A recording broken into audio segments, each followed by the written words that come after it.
આપણા જીવનની અંદર આપણું જે પ્રોપર્ટી કાર્ડ છે એ કેટલું મહત્ત્વનું છે એ આપણને બધાને જ ખ્યાલ છે. હવે એ પ્રોપર્ટી કાર્ડ કઢાવવા માટે આપણે જોયું હશે કે કચેરીની બહાર બહુ લાંબી લાંબી લાઈનોમાં ઊભું રહેવું પડે છે. અત્યારે હવે જમાનો બદલાઈ રહ્યો છે, ઓનલાઈનનો જમાનો આવી રહ્યો છે. તો આ પ્રોપર્ટી કાર્ડ તમે તમારા મોબાઈલ વડે ઓનલાઈન પણ ઘરે બેઠા કાઢી શકો છો. પ્રોપર્ટી કાર્ડ કેટલું મહત્ત્વનું છે એ બધા જ જાણીએ છીએ. પ્રોપર્ટી કાર્ડનો ઉપયોગ કે ભાઈ આપણી જે પ્રોપર્ટી છે આપણી જ છે એનો વડે સાબિત કરી શકાય છે. તો પ્રોપર્ટી કાર્ડ તમે તમારા મોબાઈલ વડે અથવા તો કોમ્પ્યુટર વડે ઓનલાઈન કેવી રીતે કાઢી શકો છો, તો આજના માટેનો વિડીયો એ જ છે કે તમે પ્રોપર્ટી કાર્ડ ઓનલાઈન તમારા મોબાઈલની અંદર પણ કાઢી શકો છો. તો વિડીયોની અંદર જો તમે પહેલી વાર આવ્યા છો તો ચેનલને સબસ્ક્રાઈબ કરી લો. Thank you. સૌથી પહેલાં આપણે કોઈ બી ઇન્ટરનેટ બ્રાઉઝરની અંદર આવી જવાનું છે. એ બ્રાઉઝર છે ક્રોમ છે, મોઝિલા ફાયરફોક્સ છે. એની અંદર સર્ચ બોક્સની અંદર આપણે સર્ચ કરીશું IORA, એટલે એની ઓફિશિયલી જે વેબસાઇટ છે એ ખુલી જશે. તમે જોઈ શકો છો કે iora.gujarat.gov.in એની જે ઓફિશિયલી વેબસાઇટ છે એ ખુલી ગઈ છે. એ વેબસાઇટ પર આપણે ક્લિક કરી દઈશું. જેવું ક્લિક કરી દઈશું એટલે વેબસાઇટનો જે ઓવરવ્યૂ છે એ આપણને જોવા મળશે. એની જે સેવાઓ છે એ વારાફરતી અહીંયા લખેલું આવશે.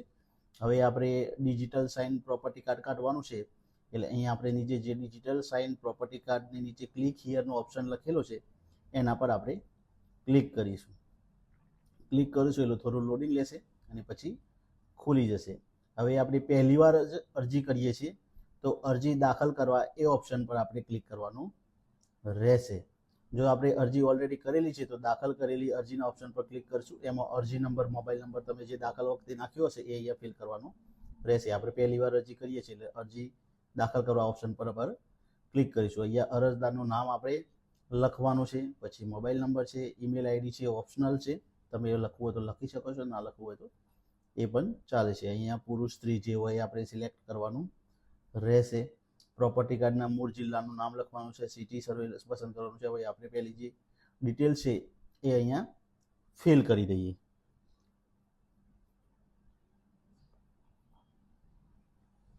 ડિટેલ્સની અંદર નામ, મોબાઈલ નંબર, બરાબર, જેન્ડર સિલેક્ટ કરી લેવાનું રહેશે. પછી અહીંયા આપણે જિલ્લો પસંદ કરી લઈએ. જિલ્લો પસંદ કર્યા બાદ અહીંયા સિટી સર્વેનું જે ઓફિસનું નામ છે એ ઓટોમેટિક આવી જશે. અહીંયા આપણે જોઈ શકીએ છીએ કે હિંમતનગર છે, ઓટોમેટિક લખેલું આવી ગયું છે. પછી અહીંયા સિટી સર્વેનો જે વોર્ડ છે આપણે, બરાબર, તમારું જે ગામ લાગતું હોય તો ગામ સિલેક્ટ કરવાનું રહેશે. સિટી લાગતી હોય તો સિટી સિલેક્ટ કરવાની રહેશે. તમારે જે લાગતું હોય અહીંયાથી સિલેક્ટ કરી લેવાનું રહેશે. પછી સર્વે નંબર છે એ તમારે જે સિટી વોર્ડ પસંદ કરો છો એના સર્વે નંબર ટોટલી જેટલા હશે એ બધા આવી જશે. અહીંયાથી આપણે જે સર્વે નંબર લાગુ પડતો હોય એ સર્વે નંબર અહીંયાથી સિલેક્ટ કરી લેવાનો રહેશે. આપણે સર્વે નંબર સિલેક્ટ કરી લઈએ. પછી સીટ નંબર, કાર્ડ નંબર અને ક્ષેત્રફળ એ ચોરસ મીટરની અંદર ઓટોમેટિક લખેલું જ આવી જશે. અહીંયા આપણે કેલ્ક્યુલેટ ફીના ઓપ્શન પર ક્લિક કરીશું. ફી એ રીતે કેલ્ક્યુલેટ થતી હોય છે કે પર પેજ 5 રૂપિયા ફી પે કરવાની હોય છે. હવે અહીંયા આપણે જોઈ લઈએ કેટલા પેજ થાય છે.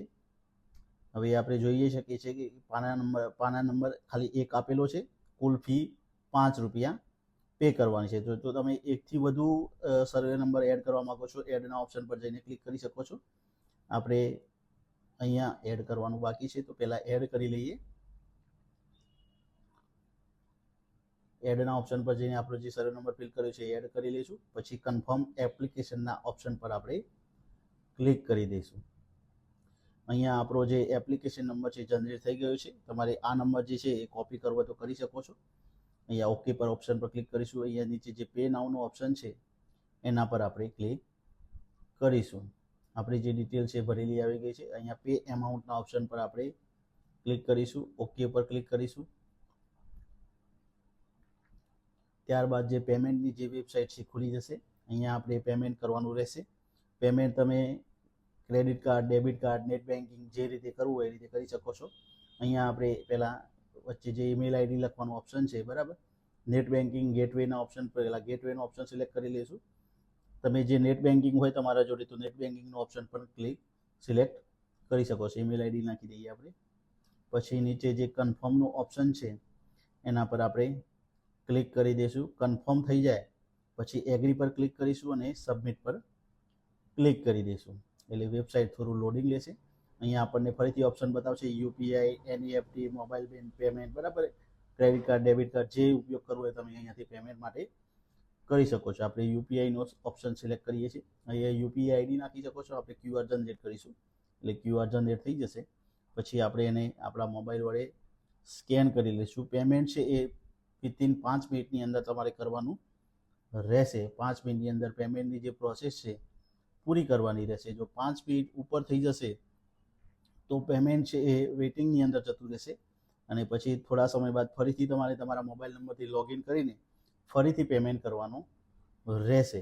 જ્યાં સુધી પેમેન્ટ થાય છે ત્યાં સુધી તમારે વેઇટ કરવાનો રહેશે. જેવું પેમેન્ટ થઈ જશે એટલે આપણું જે પ્રોપર્ટી કાર્ડ ડાઉનલોડ કરવાનું ઓપ્શન છે એ આવી જશે. આવું પેમેન્ટ છે આપણું જનરેટ થઈ ગયું છે. અહીંયા થોડું લોડિંગ લેશે. અહીંયા ઓકે પર ક્લિક કરીશું.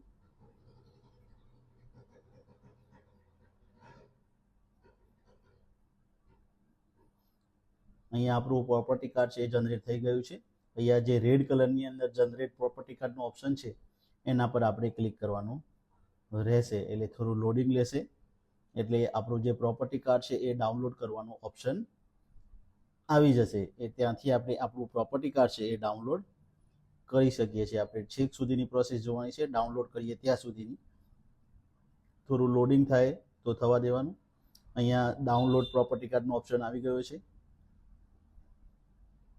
ત્યાંથી આપણું જે પ્રોપર્ટી કાર્ડ છે ડાઉનલોડ કરી લઈશું.